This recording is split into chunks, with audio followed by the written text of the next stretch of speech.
All right, New York Giants fans, this is Tim with Online Big Blue, bringing you the best in New York Giants sports talk and entertainment. Sound a little weird again today because we are back on the kitchen table. We are still doing housework, or not housework, we're still doing construction work in Casa de Online Big Blue. Hopefully we'll have it done soon. Hopefully the studios will be back up. We have a big announcement coming up May 16th, but I thought just until then we would churn out some videos because you know what? You're going to miss me. I'm just joking. Let's talk about the New York Football Giants and the 2021 season. Schedule is out. Plain and simple.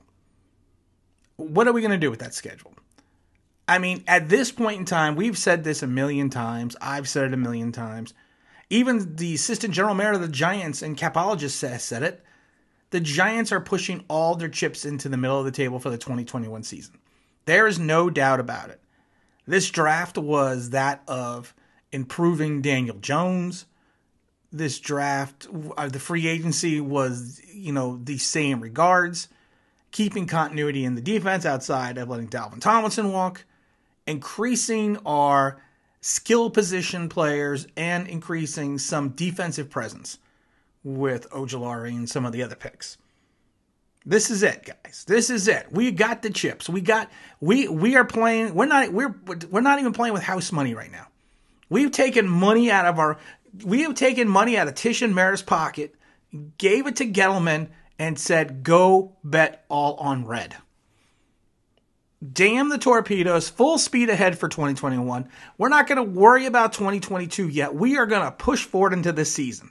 Now, the big question is, how can the Giants avoid a letdown in 2021? How can they be maybe a 10-7 team instead of a 5-13 team?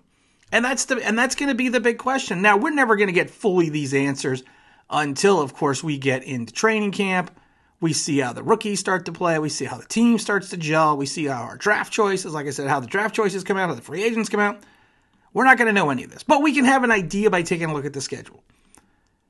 People will tell you, well, the schedule looks very favorable for the Giants.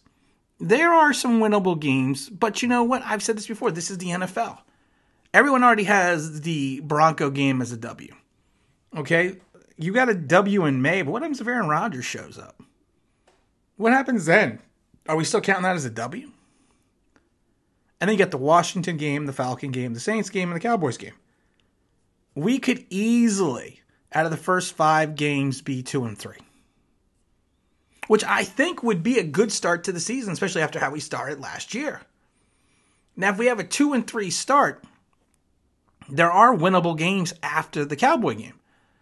The Rams game is kind of a redemption game, so I probably think the Giants can win that. I think they could take the Panthers at home. I don't see them taking the Chiefs. I think they could take the Raiders. I don't see them taking the Bucks, but I see them taking the Eagles. And you know what? This whole scenario, this whole playoff push, I'm going to say it's going to be Nick-esque, the Knicks. But it's not, because it's all going to rely on technically one player, and that's going to be Daniel Jones. You don't need Daniel Jones to be lights out if your defense is. That's the key right there. If the defense is I don't know if they're a top 5 defense. I'm not going to get crazy and say that. Anyone that tells you they're a top 5 defense in May, you should just stay off social media. Because you don't know. But if the Giants have a top 10 defense, and they have the ability to limit players, or I should say teams, to maybe 17 points a game or 19 points a game, and the Giants can have I'm not going to say explosive offense, but a consistent offense who can run the ball, control the clock, and hit the big play when needed, then it's going to be a playoff run. Now we're putting this all square on the shoulders of Daniel Jones. Can Daniel Jones do it? I don't know. You can't tell me you know for sure. No Giant fan can tell me Daniel Jones is going to be the quarterback of the future right now. You don't know this. You can hope and pray and may he is, but you don't know it. You can't say it. But you have to hope, though, because your whole season is going to rely on number 8. Because I have less confidence in Mike Glennon than I have in anyone else. Now, hopefully, like I said, you have the tried and blue crazies, I like to call them, that want Aaron Rodgers. We're not getting Aaron Rodgers. Gettleman did not stockpile draft choices so he could turn around and send it to Green Bay. That's not happening. Daniel Jones, for better or worse, is Dave Gettleman's quarterback. You don't know if Daniel Jones was the quarterback that Gettleman wanted or a quarterback that Mara wanted. You don't know. Nobody knows that. And no one's ever going to know that. But he is the anchor around Dave Gettleman.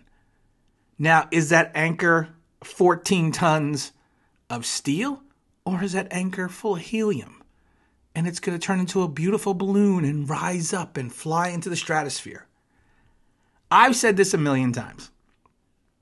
I am not a Daniel Jones hater.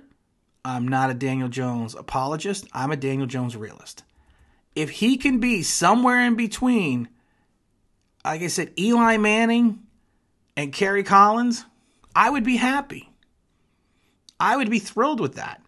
If he could be a little bit lesser Phil Simms, I could be happy with that. If he could be above, well above, 50% above Craig Morton, I'd be happy with that. If he can put together a run like Scott Bruner did in 81, I could be happy with that. But it's all gonna fall on his shoulders. You can say that Saquon Barkley is gonna have to be the engine that moves the offense. He is. He's gonna have to be the grinder, because I don't think we've done enough to solidify the running back position. But Barkley is gonna have to be a grinder. He is going to have to be Gale Sayers after Gale Sayers tore his knee against the 49ers all those years ago. Gale Sayers was the Kansas Comet. He was a dancer. He was a guy that they said could split in two and go around defenders. But when he tore his knee, the next season he came back, he became a grinder. He became a guy that just put his head down and went through the hole. Attacked the line. And I think that's what Barkley's got to do. Barkley's got to, and I don't think you could ever totally change your running style. But what Barkley needs to do is focus on going down if the play is dead, not trying to extend it as much as he does. Because you know what? Not every play is a home run. And Eli Manning was a prime example of it when he used to take the sacks, and people were like, "Why the hell are you taking the sacks?" Because taking the sacks is better than an interception, and you can fight another down.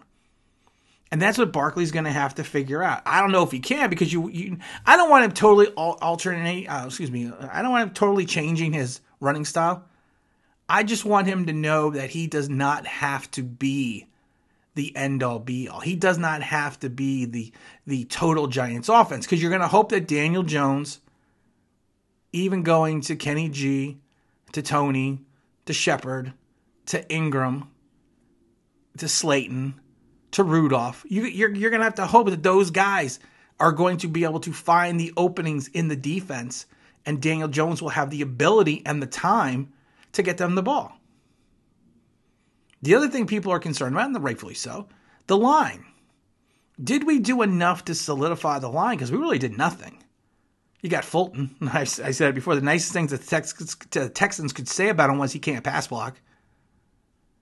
You know, you got Jonathan Harrison, so we'll see what happens. Like I said, I do think that Nick Gates may be the linchpin of this line, and people are going to be like, well, you hate Nick Gates. No, I don't like Nick Gates at center.